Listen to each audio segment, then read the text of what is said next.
You are watching Grace Television.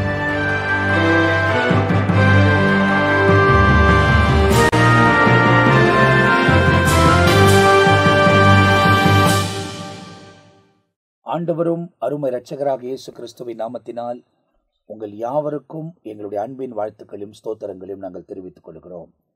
தேவனுடைய பெரிதான கிருபையால் நித்திய ஜீவன் என்ற இன்னொரு பகுதியில் உங்களை சந்திப்பதிலே நாங்கள் மிகுந்த மகிழ்ச்சி அடைகிறோம். தொடர்ந்து வேத வசனத்தை தியானிப்பது நமக்கு மிகுந்த ஆசீர்வாதம். இரவும் பகலும் வசனத்தின் மேல் வேதத்தின் மேல் பிரியமாயிருக்கிறவன் தியானிக்கிறவன் பாக்கியவான் என்று எழுதப்பட்டிருக்கிறது.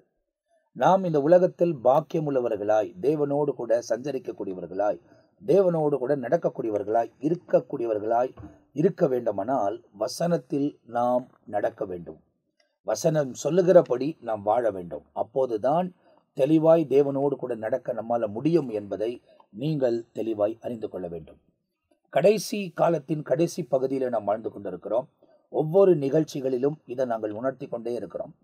வேதத்தில் சொல்லப்பட்டிருக்கிற எல்லா தீர்க்க தரிசனங்களும் எல்லா அடையாளங்களும் நம்முடைய கண்களுக்கு முன்பதாய் நம்முடைய காலத்தில் துல்லியமாய் நிறைவேறி வருகிறதை நாம் பார்க்கிறோம். அப்படிப்பட்ட இந்த காலத்தில் நாம் என்ன செய்ய வேண்டும் என்று இயேசு சொன்னதை லூக்கா பதிவு செய்கிறதை 21ஆம் அதிகாரத்தில் நாம் பார்க்கிறோம். இப்படி எல்லாம் சம்பவிக்கும் போது தலைகளை உயர்த்துங்கள் என்பதாக சொல்லப்பட்டிருக்கிறது.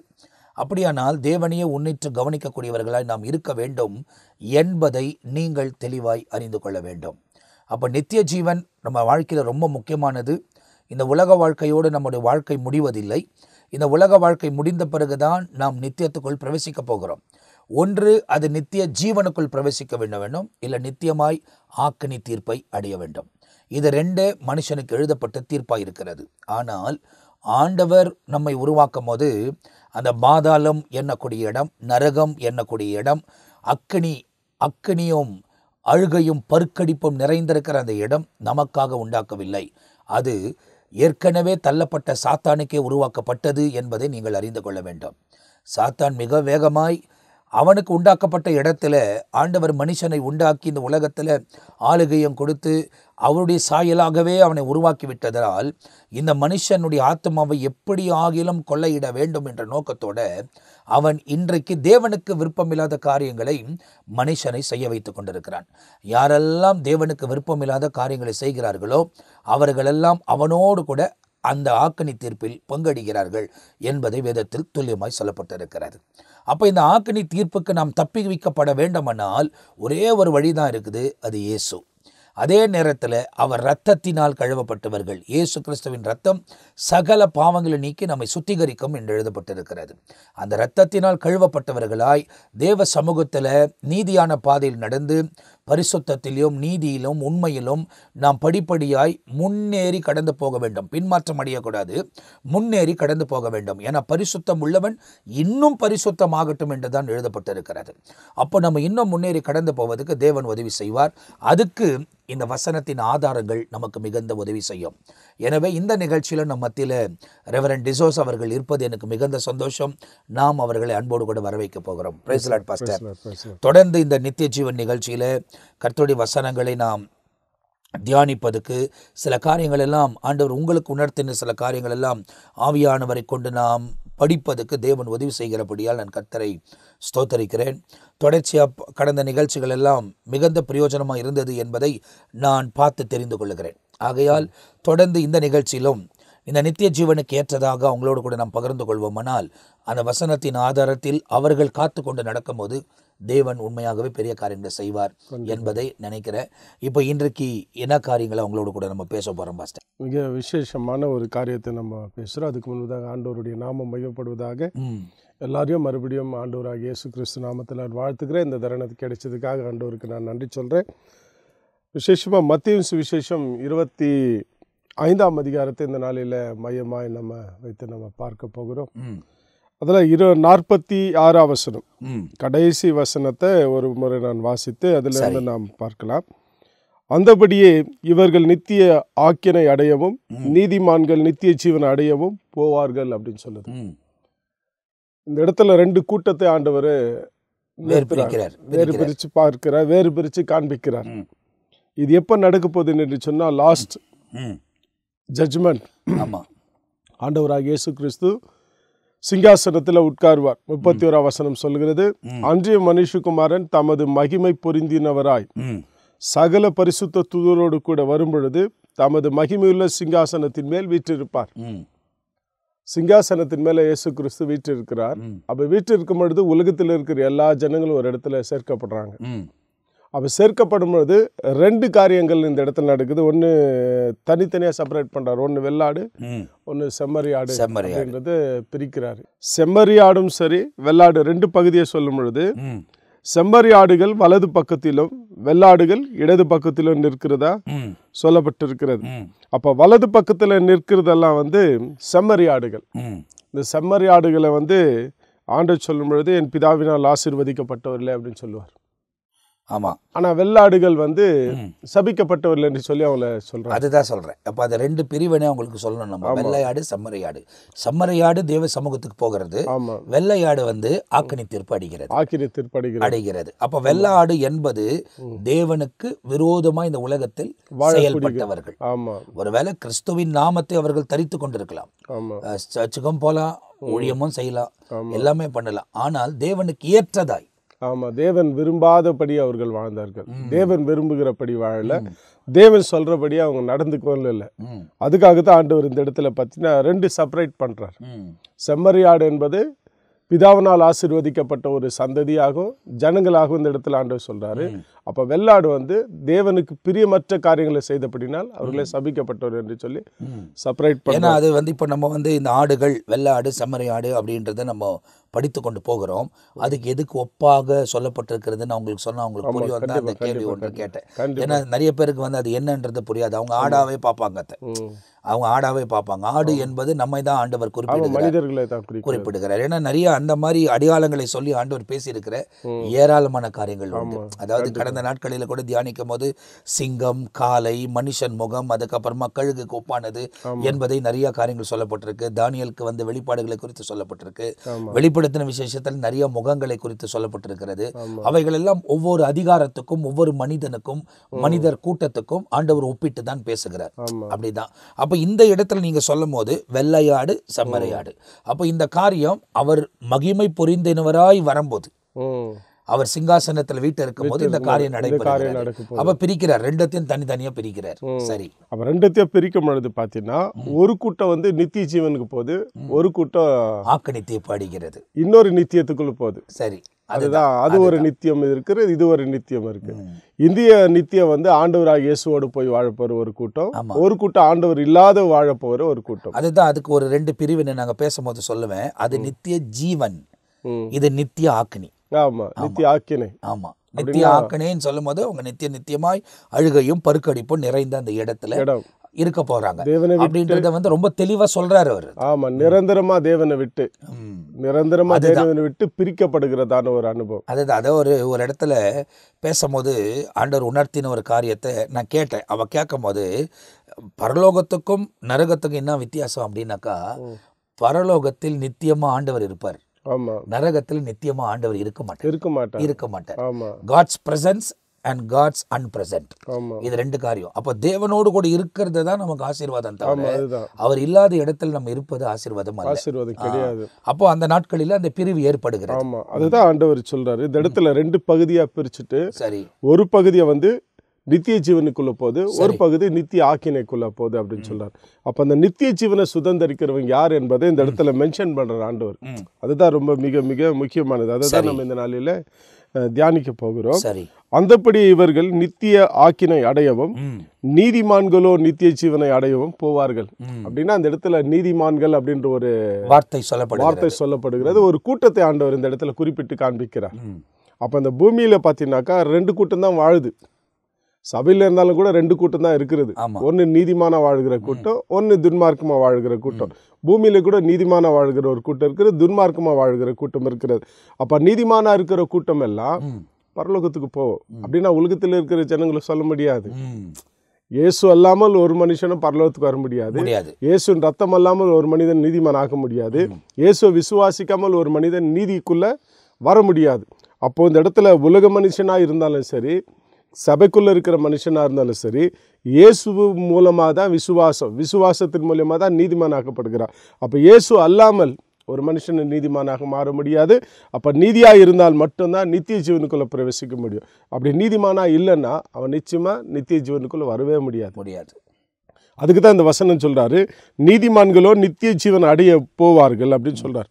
அப்போ இந்த வகுதியை ஃபுல்லாக 25ஆம் அதிகாரத்தையே படிக்கும் பொழுது ரொம்ப ஆச்சரியப்பட்டேன். நான் நிறைய முறை இதை படிச்சிருக்கிறேன், நிறைய முறை பிரசங்கம் பண்ணியிருக்கிறேன்.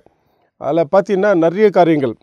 ஒன்று மட்டும் சொல்கிறேன். ஃபஸ்ட்டு நீதிமான் யார் அப்படின்றத நம்ம கொஞ்சம் யோசிக்கலாம்.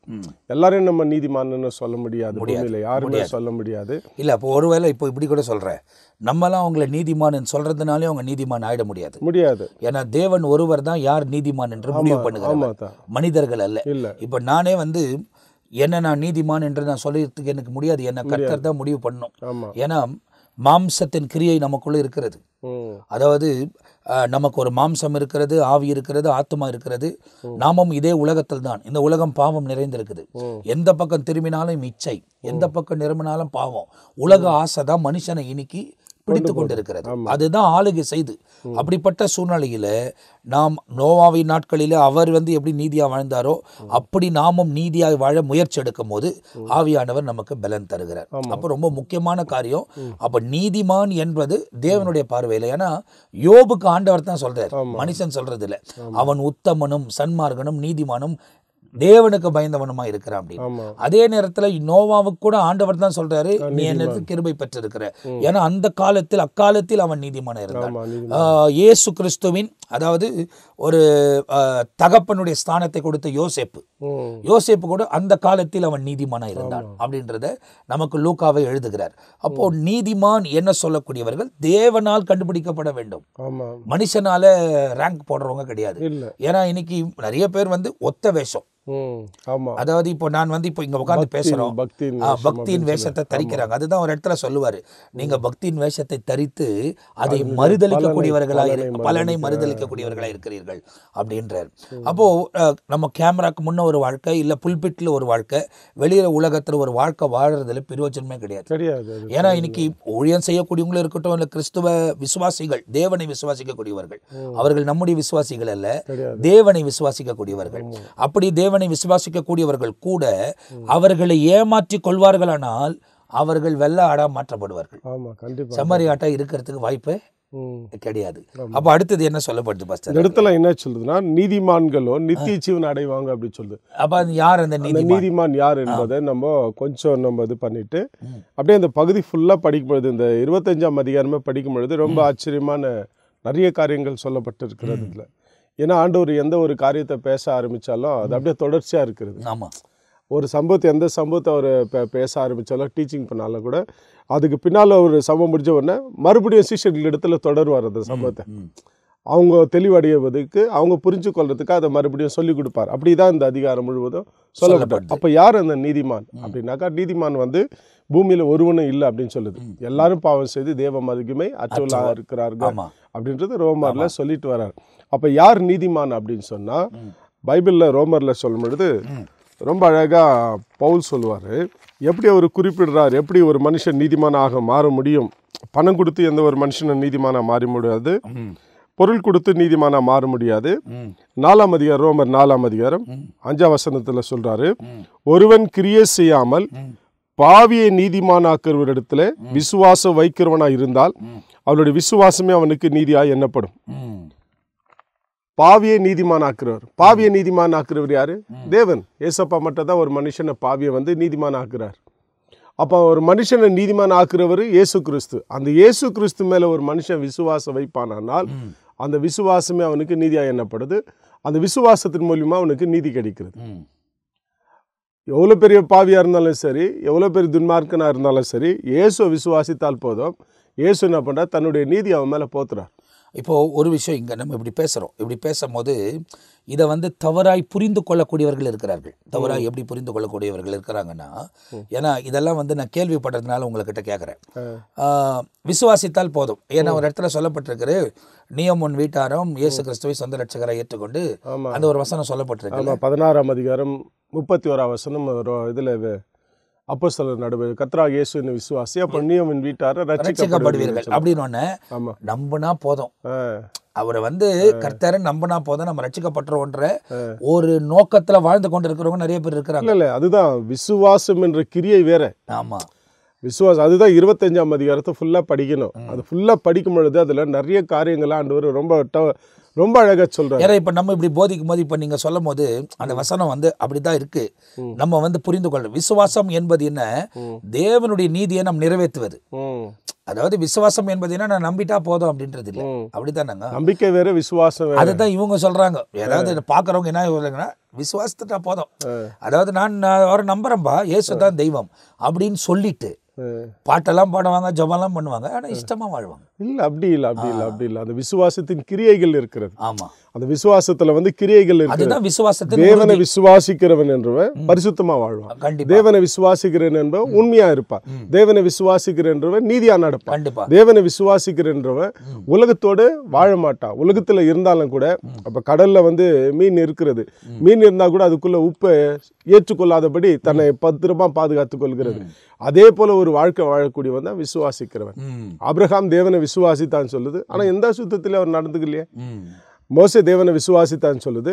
அந்த விசுவாசத்தின் கிரியை எப்படி இருந்துச்சுனாக்கா, பார்வோனின் குமார்த்தின்னு சொல்லப்படுவதை நினைச்சு ஏதோ வேதனைப்பட்டு அனுத்தியமான சந்தோஷத்தை வெறுத்தான்னு தான் சொல்லுது. கண்டிப்பா. உலகத்தினுடைய சந்தோஷத்தை எல்லாம் வெறுத்துட்டு தேவ ஜனங்களோடு துன்பத்தை அனுபவிக்கும்படி அவன் அப்ப அந்த விசுவாசத்தின் கிரியைன்னு ஒண்ணு இருக்குது. அதுதான் சொல்றேன். அதுதான் ஆண்டவர். ஏன்னா இப்ப நம்ம இந்த ஒரே வசனத்தை அவங்களுக்கு போதிக்கும் போது அவங்க என்ன யோசித்துக்கிறாங்க அப்படின்னா, நம்ம விசுவாசிக்கிறோம், நம்ம நம்புறோமே, நம்ம இப்போ என்ன பாஸ்டர் என்னான்னு கூப்பிடுறாரு, அவங்க விசுவாசி, அதனால அந்த விசுவாசியா நம்ம இருக்கிறதுனால நம்ம போயிடுவோம் அப்படின்ற ஒரு கான்சியஸ். அப்படித்தான் நிறைய பேர் வாழறாங்க இன்னைக்கு, அப்படித்தான் நிறைய பேர் இருக்கிறாங்க. ஏன்னா அது போதும் அப்படின்ற மாதிரி. ஆனா விசுவாசத்தின் கிரியைகள், இப்ப நீங்க சொல்ற மாதிரி விசுவாசத்தின் கிரியைகள் இருக்குது. ஒரு தேவனை விசுவாசிக்கிற மனுஷன் இந்த உலகத்துல எப்படி நடக்கணும், நடந்து கொள்ளணும், எப்படி வாழணும், என்ன செய்யணும், என்ன செய்யக்கூடாது என்பதை ரொம்ப தெளிவா நமக்கு சொல்லப்பட்டிருக்கிறது, போதிக்கப்பட்டிருக்கு. இப்போ பைபிள் செய்யாத செய்யாத செய்யாதன்னு மாத்திரம் சொல்ல, எதை செய்யணும்னு சொல்லி கொடுக்குது. இப்போ உலகத்தில் இருக்கிறவங்களாம் இதை பண்ணாத பண்ணாதன்னு சொல்லி கொடுக்குறாங்க, எதை பண்ணணும்னு சொல்லி கொடுக்கறத மறந்துடுறாங்க. அப்ப இந்த இடத்துல நீங்க சொல்றபடி தேவனை அவன் விசுவாசிக்கிறதுனால அவன் நீதிமான் எண்ணப்படுவான் என்று எழுதப்பட்டிருக்கு. அப்போ அவன் ஆண்டவர் விசுவாசிக்கிறதுனால அவன் தேவனுடைய அதாவது நீதி என்று எண்ணப்படுவான். அப்படி தேவனுடைய நீதி என்று எண்ணப்பட்டான். ஆனால் விசுவாசிக்கிறவன் வேத வசனத்தின்படி இந்த உலகத்தில் நடப்பான். தேவனை பின்பற்றும். கண்டிப்பா. இப்ப அந்த இடத்துல வசனம் அப்படிச்சா சொல்லுது, கிரியை செய்யாமல் பாவியை நீதிமான் ஆக்குறவர் இடத்தில் விசுவாசம் வைக்கும் பொழுது. ஒரு மனுஷன் இயேசுவை விசுவாசிக்க ஆரம்பிச்சுட்டான்னா, ஆண்டவர் மேல விசுவாசம் வந்துடுச்சுனாக்கா ஆண்டவரை பின்தொடர ஆரம்பிச்சிருவான். அவருடைய டீச்சிங்கை ஃபாலோ பண்ணுவான். அவர் நடந்தபடி தானும் நடக்காம சித்தம் கொண்டு அவரையே ஃபாலோ பண்ணுவான். அப்படி அவரை ஃபாலோ பண்ணும்போது அவர் விரும்புறதை மட்டும் தான் செய்வான். கண்டிப்பா. அவர் விரும்பாத செய்ய மாட்டான். அது கட்டாயத்தினால இல்ல, அன்பினால. ஏன்னா சில பேர் கட்டாயத்தினால பல்ல கட்சின்னு செய்வாங்க. அது பிரயோஜனம் இல்லை. ஆமா. இப்போ பவுலெல்லாம் இயேசு கிறிஸ்துவ ஏற்றுக்கினாரு. இயேசுதான் தெய்வம் தெரியாது அவருக்கு விரோதமா இருந்தாரு. ஆனா அவர் ஏற்றுக்கொண்ட பிறகு அவருக்காக எல்லாத்தையும் விட்டாருன்னு சொல்லுது. எல்லாத்தையும் விட்டுட்டாரு, அவரே ஃபாலோ பண்ணாரு. அது மட்டும் இல்ல, அவருக்கு எதெல்லாம் பிடிக்கலையோ அது எதுலையுமே ஈடுபடல. அதாவது ஒரு இடத்துல அவர் சொல்றதை நான் பார்த்துருக்கிறேன். அதாவது ஸ்தேவானை கொல்லும் போது நானும் அங்க இருந்தேன்னு சொல்றேன். நானும் அங்க இருந்தேன், அதுக்கு காரணம் நான் கூட தான் அப்படின்றத சொல்றாரு. பாவிகளில நீச பாவியா இருந்த என்ன தேவன் தெரிந்து கொண்டார் அப்படின்றத சொல்றாரு. அவர் ஆண்டவர் அவரை சந்திச்சு அந்த தமஸ்குக்கு போற வழியில மாற்றின உடனே அப்போஸ்தலனாகிய பவுலுடைய வாழ்க்கை அங்க மாற்றப்பட்டதுதான். கடைசி மூச்சு வர அவர் தேவனோட நடந்துட்டார். தேவனோட நடந்துட்டார். எனக்கு அவரு சொல்லும்போது சொல்றாரு, எல்லாவற்றும் எனக்கு அனுபவிக்க அதிகாரம் உண்டு, எல்லாம் எனக்கு தகுதியா இல்லை. அப்படின்னா உலகத்துல எல்லாத்தோட நான் இருக்கணும்னு ஆசைப்பட்டாலும் கூட அதுக்கு என்ன ஒப்பு கொடுக்க மாட்டேன். அதுதான் அவரு ரொம்ப அழகாக. இன்னொன்னு ஏன்னா இதில் பேசணும் அப்படின்றதுக்காக சொல்கிறேன். அப்போஸ்தலனாகிய பவுல் கமாலியருடைய பாதத்தில் உட்காந்து படித்தவர். மிகுந்த அந்த நாட்களில் ஒரு டாக்டரேட் என்றுலாம் சொல்கிறாங்க. ஆமா அந்த அளவுக்கு படித்திருந்தவர். அப்போ கடைசியில் அவர் படிச்சிட்ட பிறகு தான் இயேசு அவரை சந்திக்கிறார். ஆமா அவர் இயேசு சந்தித்து அவரை மாற்றணும்னா ஊழியத்துக்கு வந்துடுறாரு, தேவனுடைய ஊழியத்தை நிறைவேற்றுறாரு. அப்போ அவர் சொல்கிறாரு, நான் லாபமான அனைத்தையும் நஷ்டமாக எண்ணினேன், எனக்கு எவ்வளோ குவாலிஃபிகேஷன் அது குப்பை, அது பிரயோஜனம் இல்லை அப்படின்றத சொல்கிறாரு. அப்போ இன்னைக்கு ஊழிய பாதையில் வந்துட்டு பட்டத்தை நோக்கி ஓடுறவங்கள நம்ம என்ன சொல்லுவோம்? பட்டத்தை. ஆமா, அது அவங்களுக்கு ஒரு பெருமையா இருக்குது. அது பாருங்க, அது வந்து தேவனுக்கு பிரியமில்லாத, எல்லாத்தையும் உதறி தள்ளித்தானே வராங்க வெறுத்துட்டு. அப்போ இன்னைக்கு வந்து உலக பிரகாரமான சோரம் போகிற எத்தனையோ பேர் அதில் சிக்கி கொண்டிருக்கிறாங்க. எத்தனையோ பேரை நம்ம பார்க்குறோம். இப்போ ஆண்டவர் வந்து ஒரு கல்விமான அவனை சந்தித்து அவனை மனம் திரும்ப வச்ச பிறகு அவன் எல்லாத்தையும் ஒதுக்கிட்டு வர்றது வேற, ஒதுக்கப்பட்டு நம்மளை ஊழியத்துக்கு அழைத்த பிறகு நம்ம அதை தேடி போறது வேற. அதான் கலப்பையின் மேல் கை வைத்து விட்டு பின்னிட்டு பார்க்கிறவன் தேவனுடைய ராஜ்யத்துக்கு பாத்திரம் நல்லன்னு லூக்கா 9:62 ஆண்டவர் அழகா சொல்றாரு. ரொம்ப அழகான வசனம். ஏன்னா இதெல்லாம் வந்து அவங்க பார்க்கணும். ஏன்னா நிறைய பேர் வந்து இன்னைக்கு இந்த காலத்தில், குறிப்பாக இந்த காலத்தில் ஒரு 10-15 வருஷத்தில் நீங்கள் பார்த்தீங்கன்னா double PhD, triple PhD, double degree, triple டிகிரின்னெல்லாம் அந்த கல்யாண இன்விடேஷனில் நோட்டீஸுங்களில் வரிசையாக போடுறத பார்க்குறோம்.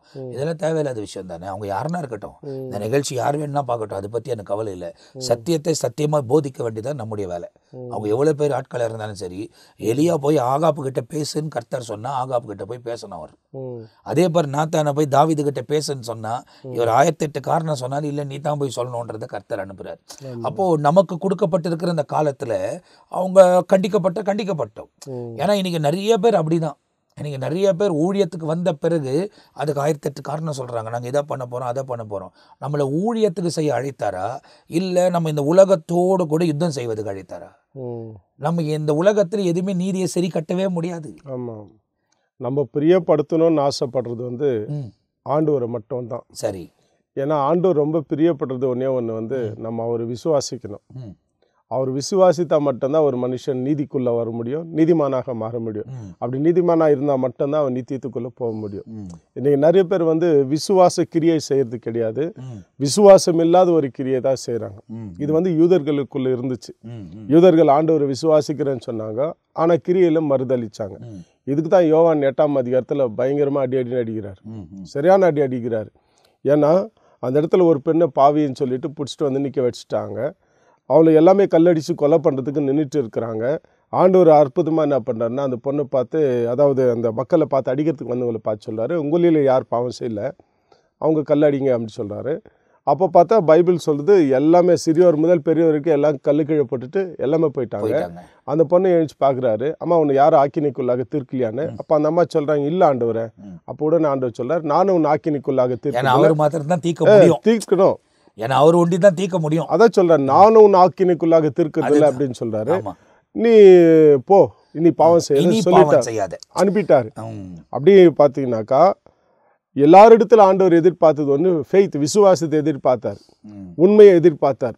நான் தப்பு பண்ணிட்டேன், நான் தப்பானவனா இருக்கும் பொழுது நான் இன்னொருத்தனை நியாயத்திருக்கிறதுக்கு ரைட்ஸ் கிடையாது. அப்போ நான் ஒருத்தனை ரைட்ஸ் அவனை நியாயத்திருக்கிறதுனாக்கா நான் நீதிமானா இருக்கணும் அல்லது பரிசுத்தவனா இருக்கணும். நம்ம தான் நீதிமான் இல்லைன்னு சொல்லிடுச்சு. நீதிமானா இருந்தா கூட வந்து இயேசு கிறிஸ்து அவ்வளோ பரிசுத்தமா இருந்து கூட ஒருத்தரே ஆண்டவர் நியாயம் தீர்க்கல. ஏன்னா அவருடைய அந்த டெப்த்து பைபிளில் படிச்சு பார்த்தா லூக்கா 7ஆம் அதிகாரத்தில் கூட பார்த்தா ஒரு பாவியான ஸ்திரீ வந்து உட்காந்து ஒரு பாதத்தை முத்தமிட்டு காலை கவிட்டு இருக்கும்போது இவளை பாவின்னு ஆண்டவர் சொல்றது இல்லை, மக்கள் தான் எல்லாமே சொல்லுவாங்க. சீமோன் நினைக்கிறார், இவ பாவியான ஸ்திரீ, அவள் தன்னை தொட்டுட்டு இருக்கிறது அவருக்கு தெரியாதா தீர்க்கதரிசி அப்படின்னு சொல்றாங்க. ஆனால் இயேசு கிறிஸ்து அந்த பொண்ணை வந்து பாவின்னு சொல்லலை. ஆனால் கடைசியில் சொல்கிறா, நீ அதாவது நீ மிகவும் அன்பு கூர்ந்தா அப்படின்னு சொல்லிட்டு நீ சமாதானத்தோடு போ, உன் பாவத்தை நான் மன்னிச்சுட்டு இருந்தா, அந்த லாஸ்ட்டில் தான் அது சொல்கிறாரு தவிர முன்னால் சொல்லலை. ஆண்டவருக்கு எப்பவுமே எதை எதிர்பார்க்கனா, நான் விசுவாசத்தை எதிர்பார்க்க. எந்த மனுஷங்கிட்ட விசுவாசம் இருக்கிறதோ அவங்ககிட்ட நல்ல கிரியைகள் இருக்கும். அந்த நல்ல கிரியை உள்ள ஒரு மனிதன் இந்த உலகத்தில் வாழ்ந்து மரித்தாலாம், கடைசி காலத்தில் அவனை எழுப்புறாரு ஆண்டவர், பூமியை விட்டு எழுப்பும்போது அவன் கண்டிப்பாக நித்தியத்துக்குள்ளே போவான். அப்படி இல்லைனாக்கா நித்தியத்தை அவன் இழந்துருவான். அப்போ நித்திய ஜீவன் எப்படி ஆண்டவர் வச்சிருக்காருன்னா விசுவாசத்துக்குள்ளே வச்சிருக்கிறார். இந்த விசுவாசம் தான் அதுக்கு ரூட்டாக இருக்கிறது. இப்போ வேறு இல்லாத ஒரு மரம் வளராது, அதே போல் விசுவாசம் இல்லாத ஒரு மனுஷன் நித்தியத்தை பெற்றுக்கொள்ள முடியாது. வேறு இல்லாத ஒரு மரம் வளராதுன்றதை நம்ம ரொம்ப சிம்பிளாக ஒரு வேர்டில் சொல்கிறீங்க. அந்த வேறு தான் அந்த மரத்துக்கு வந்து முழுமையான பலன். ஆனால் அந்த வேறு யாருக்குமே தெரியவே தெரியாது. அந்த வேறு நம்மளால் பார்க்க முடியாது. அதான் அந்த வேறு மண்ணுக்குள்ள போயிடுச்சுன்னா நம்மளால பார்க்க முடியாது. ஆமா ஆனா இந்த மரத்துக்கு தேவையான அத்தினி போஷாக்கம் அந்த வேர் தான் இழுத்து இழுத்து இழுத்து இழுத்து என்ன அதுதான் பண்ணும்? தேடி கண்டுபிடிக்குது, தண்ணியை தேடி கண்டுபிடிக்குது, கண்டுபிடிக்குது. மரத்துக்கு தேவையான சத்துவத்தை தேடுது, ஆமா தேடி பலத்தை அதுக்குள்ள அதாவது உறிஞ்சி குடிச்சு அதை உருவாக்குறது. ஆனா அது மறைஞ்சே இருக்குது, மறைஞ்சே இருக்குது. அப்படிதான் விசுவாசமும். ஆமா விசுவாசம் நமக்குள்ள அந்த விசுவாசம் என்பது நம்ம வெளியே போய் நான் விசுவாசிக்கிறேன் வாய் திறந்து பேசுறது இல்ல, செயல்முறையில அந்த விசுவாசத்தின் கிரியைகளை காண்பிப்பது. ஆமா ஆண்டவரை நான் விசுவாசிக்க ஆரம்பிச்ச பிறகு எனக்கு பிரச்சனை வராதுனால் பிரச்சனை வரும், கஷ்டம் வரும், உபத்திரங்கள் வரும், அவதூறுகள் வரும், எல்லாத்தையும் நான் மேற்கொள்ள கற்றுக்கொள்ளணும். எனக்குள்ள இருக்கிற அந்த விசுவாசத்தை ஆண்டவர் மேல வச்சு எது வந்தாலும் சரி, என்னை அழிச்சவர் அவரு, என்னை ரட்சித்தவர் அவரு, என் பாவத்திலிருந்து என்னை விடுவித்தவர் அவரு, எனவே என்னை நீதிமாக்கினவர் அவரு, வேற யாரும் கிடையாது என்று சொல்லி ஆண்டவரே பார்த்துட்டு ஓடுறது தான் விசுவாசம் என்பது. விசுவாசம் என்பது என்னைக்குமே எதையும் சுற்றி பார்க்கறது இல்லை. எபிரேயர் 12ஆம் அதிகாரத்தின் படி பார்த்தீங்கன்னா இயேசுவை நோக்கி ஓடுறது தான் விசுவாசம். எத்தனை கஷ்டம் வந்தாலும் இயேசுவை பார்க்கணும். கடல் மேலே பேதுரு நடந்து வான்னு சொன்ன உடனே பேதுரு சூழ்நிலைகளை பார்க்காம இயேசுவே பார்த்துட்டு போனாருன்னு தான் பைபிளில் சொல்லுது. ஆனால் எப்போ சூழ்நிலையை பார்த்தாரோ அவர் உள்ள போயிட்டார். அப்படின்னா விசுவாசம் என்பது இயேசுவே பார்த்துட்டு போறது தான் விசுவாசம். அதுதான் ஆண்டவர் விரும்புறாரு, அதுதான் பிரியப்படுறாரு. அந்த விசுவாசத்தின் மூலியமா தான் ஒரு மனிதன் நீதிமானாக்கப்படுகிறான். கண்டிப்பா அந்த நீதிமானாக வாழ்கிற ஒரு மனிதன் தான் கடைசியில மரித்து அவன் அடக்க பண்ணப்பட்டாலும் இயேசு வரும்போது நியாயாதிபதியா சிங்காசனத்தில் விட்டு இருக்கும் பொழுது எல்லாமே அந்த பூமியை விட்டு எழும்பும் பொழுது அந்த விசுவாசத்தோடு வாழ்ந்து மரிச்சாங்க பாருங்க, நீதிமானாக்கப்பட்டு அவங்க எழுந்துக்கிறாங்க. அவங்க நித்திய ஜீவனை சுதந்தரிப்பாங்க. இல்லைன்னு சொன்னா நித்திய ஜீவனை இழந்துருவாங்க. கண்டிப்பா. அப்போ நித்திய ஜீவன் என்பது நம்முடைய வாழ்க்கையில ரொம்ப முக்கியமான ஒரு விஷயம். அதாவது இந்த உலகத்தில் வாழும் போதே தேடக்கூடியது ஒன்னே ஒன்று, தேவனுடைய ராஜ்யத்தின் நீதியும். அதை நாம் தேடி நடந்தோம்னால்தான் இந்த நித்தியத்துக்குள் நம்மளால் பிரவேசிக்க முடியும். இந்த நித்திய ஜீவனை ரொம்ப லைட்டாக எடுக்கவே முடியாது. நம்ம சர்ச்சுக்கு போகிறதுனால நம்ம நிச்சயமாக ஆண்டவரோட போயிடுவோம் அப்படின்றதில்ல. இன்னைக்கு கிறிஸ்தவ சபையில் இருக்கிறதுனால நம்ம அவங்க ஒரு வேளை மறிச்சிட்டாங்கன்னா நம்ம போய் என்ன பண்ணுறோம், புழுதிக்கு புழுதியாக, புல்லுக்கு புல்லாக, மண்ணுக்கு மண்ணாக ஒப்பு கொடுக்குறோம் அப்படின்னு சொல்லலாம். நம்ம திரும்ப பார்க்குறோம் அப்படின்னு சொல்லலாம். அதெல்லாம் நமக்கு தெரியவே தெரியாது. ஏன்னா அவங்க வாழ்க்கையை தான் ஆண்டவர் முடிவு பண்ணுறாரு, நம்ம முடிவு பண்ணுறதே இல்லை. நம்ம பார்க்குறதெல்லாம் நம்ம கண்ணில் பார்த்த கிரியை. ஐயோ அவங்க எப்போ பார்த்தாலும் பைபிள் கையிலே வச்சுன்னு இருப்பாங்க, அவங்க எப்போ பார்த்தாலும் ஜெபம் பண்ணுவாங்க, இதை நம்ம பார்த்துட்டு ஒரு ஆளை முடிவு பண்ணிடுறோம். ஆனால் ஆண்டவர் அப்படி இல்லை, அவங்க இருதயத்தை தான் பார்க்குறாரு. அவங்க இருதயத்தின் கிரியைகள் எப்படி இருந்தது. ஒரு இந்த காரியம் சொல்லும்போது டக்குன்னு ஒரு ஞாபகம் வருது.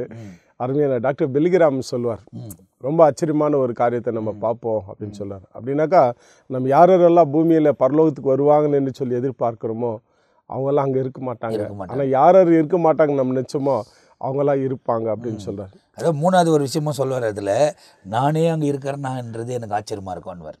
இது ரெண்டு ஆச்சரியம், மூணு ஆச்சரியத்தில் அது ஒரு ஆச்சரியம்.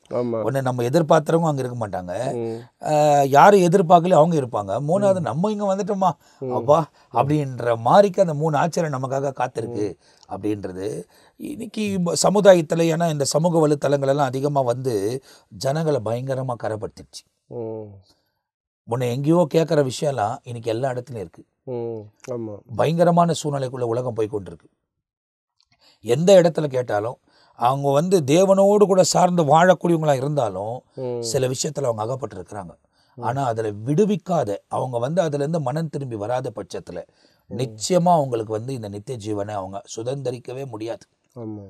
அப்படி சுதந்திரிக்கிறதுக்கு பாத்திரவான வரணும், எல்லாரும் சுதந்திரிக்கணும். அப்படி வாய்ப்பே கிடையாது. ஆனால் ஆண்டவர் எல்லாத்தையும் பிரித்து எடுப்பேன்னு சொல்றாரு. அப்போ அதுக்கு நீதியா வாழ, அந்த நீதியா வாழ வேண்டும் என்ற அந்த வைராக்கியத்தோடு கூட அதை தேடிக்கிட்டே இருக்கிறாங்க பாருங்க. அவங்களுக்கு சில நேரத்தில் சில தவற சொல்லிட்டா கூட அவங்களால தூக்கம் வராது. சில தப்பாக பேசிட்டா கூட அவங்களுக்கு தூக்கம் வராது. ஐயோ நம்ம நம்ம இப்படி பண்ணிருக்கக்கூடாது. அந்த மன உறுத்தல் இருக்கும். ஆவியானவர் உணர்த்தி கொண்டே இருப்பார். அவங்க உடனே அதுலேருந்து மனம் திரும்பி அந்த குறிப்பிட்ட காரியமோ இல்லை யாராவது ஒரு நபரை ஹர்ட் பண்ணியிருந்தாங்க, ஒரு மனம் திரும்பியோ அவங்ககிட்ட ஒரு மன்னிப்பு கேட்டோ அதுக்கு பிறகு ஆன பிறகுதான் அவங்க செட்டில் ஆவாங்க தவிர அதுக்கு முன்னே அவங்க செட்டில் ஆகவே மாட்டாங்க. ஏன்னா அதுதான் நீதிக்கு ஏற்ற பாத்திரம். ஸோ அதனால் இந்த நிகழ்ச்சியில் இந்த எபிசோடில் பார்த்துக்கிட்டே இருக்கோம். இந்த சம்பவம் ஒன்றும் முடியல. ஆனால் இப்போ ஆரம்பிச்சிருக்கிற இந்த காரியம் நீங்கள் பார்க்கணும் அப்படின்னு சொன்னாக்கா, இப்போது ரோமருக்கு எழுதின நிருபத்தில் வாசித்தோம். அதே நேரத்தில் அந்த இடத்துல மத்திய எழுதின சுவிசேஷம் அந்த 25ஆம் அதிகாரத்தில் சொல்லப்பட்டிருக்கிற காரியத்தை நம்ம பார்த்துக்கிட்டே இருக்கிறோம். அப்போ தொடர்ந்து அடுத்த எபிசோடில் அதை தொடர்ந்து நம்ம பார்க்க போகிறோம். அநேக காரியங்களை இன்றைக்கு ஆண்டவர் ரெவரண்ட் டிசோசா மூலியமாக நம்மோடு கூட பேசியிருக்கிறார். பேசிக்கிட்டே வரார். ஆனால் இது 30 நிமிஷம் தான் போடணும் அப்படின்றதுனால இதை நாங்கள் இந்த எபிசோடை முடிக்க விரும்புகிறோம். அடுத்த எபிசோடில் தொடர்ந்து பாருங்கள். நான் நல்லா புரிந்து கொள்ளுங்கள். கடைசி மணி நேரத்தில் வாழ்ந்து கொண்டு இருக்கிறோம். எந்த நேரமும் எக்கால சத்தம் கேட்பதற்கான வாய்ப்புகள் இருக்கிறது. அது ரொம்ப முக்கியமான காரணம் என்ன தெரியுமா? காரியம் என்ன தெரியுமா? இப்போது கடந்த 20ஆம் தேதி, இந்த ஜனவரி மாதம் 20ஆம் தேதி, கடந்த 20ஆம் தேதி ட்ரம்ப் அவங்க பொறுப்பு எடுத்திருக்கிறாங்க அமெரிக்கா ஐக்கிய தேசத்தை. அதுதான் வல்ல அரசு நாடு. இன்றைக்கி அங்கேருந்து போடப்படுகிற சில சட்டம் தான் உலகம் முழுவதும் ஆப்ரேட் பண்ணப்பட போகிறது. அவர் வந்த முதல் நாளே நிறைய சட்டங்களை மாற்றிட்டார், ஏற்றிட்டார் அப்படின்றத நம்ம இங்கே பார்க்குறோம். எல்லாவற்றிலையும் அவர் எல்லாத்தையும் மாற்றி அமைச்சு சட்டங்களை ஏற்றிருக்கிறார். அப்போது அதன்படி நடக்கணும் அப்படின்ற ஒரு சூழ்நிலைக்குள்ளே சில காலங்கள், சில மாதங்கள் அவங்களுக்கு முடிவு செய்யப்பட்டிருக்கிறது. அப்போ இனிமேல் தான் மாற்றங்களை பார்க்க போகிறோம். பைபிளில் வாசித்து பார்த்தீங்க அப்படின்னு சொன்னாக்கா, when the last trump sounds அப்படின்னு சொல்லியிருக்குது. கடைசி அக்காலம் துணிக்கும் போது அப்படின்னு தான் அப்போஸ்தலனாகிய பவுல் தெசலோனிக்கேயருக்கு எழுதின நிருபத்தில் அவர் எழுதுகிற காரியத்தை நாம் பார்க்கிறோம். அந்த இடத்துல லாஸ்ட் ட்ரம்ப் சவுண்ட் அப்படின்னாக்கா இவருடைய சத்தம் கூட அந்த ட்ரம்ப்பாக இருக்கிறதுக்கு வாய்ப்பு இருக்குது. அப்போது இவைகளெல்லாம் நான் சொல்கிறேன், இப்போ தான் வரும் அப்போ தான் வரோன்னு சொல்லலை, எப்போ வரும்னு தெரியாது. ஆனால் எந்த நேரமும் நாம் ஆயத்தமாய் இருக்க வேண்டும். எந்த நேரத்துலையும் நான் ஒன்று மாத்திரம் சொல்கிறேன், உலகத்தில் எத்தனை மிஸ் பண்ணிடுங்க, அந்த நித்திய ராஜ்யத்தை மாத்திரம் மிஸ் பண்ணாதீங்க. கடைசி வரைக்கும் கஷ்டப்பட்டுருவீங்க. அதை குறித்து நிறைய காரியங்களை தொடர்ந்து தியானிக்க போகிறோம். ஃபஸ்ட்டு இந்த காலையில் இந்த தியானம் ரொம்ப ஆசீர்வாதமாக இருந்துச்சு. நம்ம தொடர்ந்து பார்க்க போகிறோம். ஆனால் அதெல்லாம் அடுத்த எபிசோடில் நம்ம அவங்களுக்கு போடுவோம். ஆண்டவர் ரொம்ப கிருபை உள்ளவராக இருக்கிறார். அப்போது தொடர்ச்சியாக நீங்கள் நிகழ்ச்சியை பார்த்து கொண்டு இருக்கிறவங்க, இதை பார்க்குற நீங்கள் சப்ஸ்கிரைப் பண்ணிக்கொள்ளுங்கள். அப்போ உங்களுக்கு நோட்டிஃபிகேஷன் பெல் ஐக்கான் நீங்கள் கிளிக் பண்ணிட்டீங்கன்னா அடுத்த நோட்டிஃபிகேஷன் உங்களுக்கு வரும். நீங்கள் வசனத்தை கற்றுக்கொள்ளலாம். வசனத்துக்கு ஏற்ற மாதிரி வாழுங்க. ஆண்டவர் உங்கள் வாழ்க்கையில் மேன்மையான காரியங்களை செய்வார். அடுத்த எபிசோடில் உங்களை சந்திக்கிற வரை நாங்கள் 2 பேரும் உங்ககிட்ட இருந்து விடை பெறுகிறோம். கர்த்தர் உங்களை ஆசீர்வதிப்பாராக. ஆமென். ஆமென்.